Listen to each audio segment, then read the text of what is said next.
Comment la justice a-t-elle fonctionné durant cette période de confinement? Nous sommes au centre névralgique du parquet du tribunal de grande instance d'Épinal, là où est assurée la direction d'enquête et l'orientation des procédures pénales.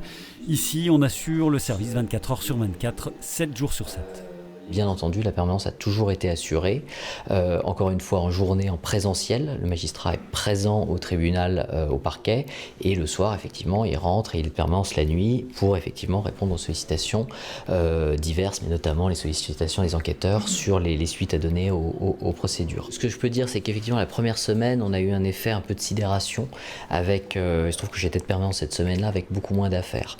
J'ai moi aussi donné des instructions de politique pénale en demandant effectivement au service d'enquête de se concentrer sur les infractions en flagrance. L'objectif du parquet spinalien et plus généralement de la chancellerie était clair, limiter au maximum les convocations dans le cadre des enquêtes préliminaires pour éviter bien sûr les risques de propagation du virus. Pour autant, l'activité pénale est restée soutenue. 50 à 60 affaires sont arrivées ici chaque jour.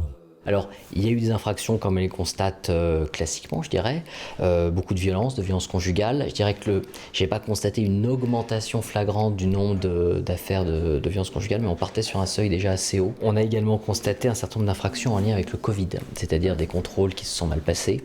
Plus généralement, le tribunal de grande instance a vu malgré tout son activité ralentir, peu ou pas d'audience, un recours accru au télétravail pour les magistrats et le personnel judiciaire. La rapidité à rendre la justice, qu'on appelle dans le jargon le délai d'audiencement, va forcément s'en ressentir. La présidente use de la métaphore pour mettre en avant une justice qui a su malgré tout prioriser ses activités. C'est un petit peu comme la Belle au bois dormant, finalement, le souffle est passé et tout s'est figé.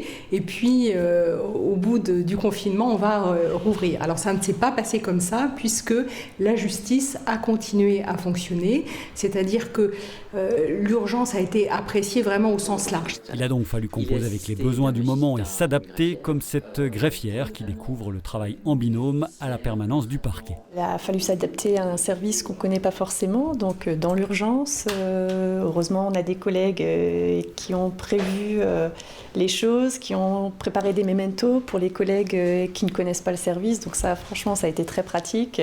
Mais il est vrai qu'il faut s'adapter dans l'urgence très vite, mais c'est très formateur. Des audiences se sont tout de même tenues, comme celle-ci mardi dernier, audience correctionnelle dans le cadre d'une procédure de comparution immédiate qui a engendré de la prison ferme pour un jeune homme auteur de 12 délits dans le secteur de Neufchâteau. Un des rares moments d'activité pour les avocats du barreau d'Épinal qui subissent et s'inquiètent des conséquences du ralentissement de l'activité judiciaire ces dernières semaines. Les tribunaux sont fermés, sauf les procédures d'urgence, comme aujourd'hui. Nous sommes dans le cadre d'une procédure de comparution immédiate, donc pour juger des affaires pénales.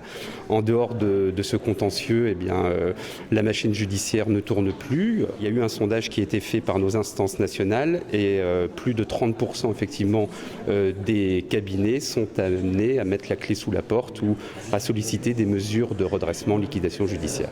Autant dire que la reprise est très attendue, elle sera progressive à compter de ce lundi 11 mai. Le principe est de la reprise de l'ensemble des audiences, à l'exception de celles qui ne pourront se tenir. Il y a des audiences qui se tiendront dès lundi 11 mai. Il y aura par exemple une audience du tribunal pour enfants.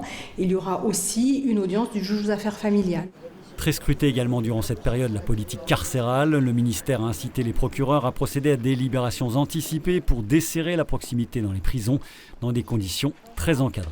Pour des personnes dont le reliquat de peine est de moins de 2 mois d'emprisonnement, qui n'ont pas commis un certain nombre d'infractions, évidemment des profils criminels, des infractions terroristes, mais des personnes qui auraient été condamnées pour des violences conjugales, et j'ai dû effectivement en refuser, pour aboutir effectivement à un chiffre de 27 personnes qui ont bénéficié de ce dispositif, qui parfois sortaient 6 jours, 7 jours, 10 jours plus tard. Donc ils étaient vraiment, pour certains d'entre eux, en toute fin de peine.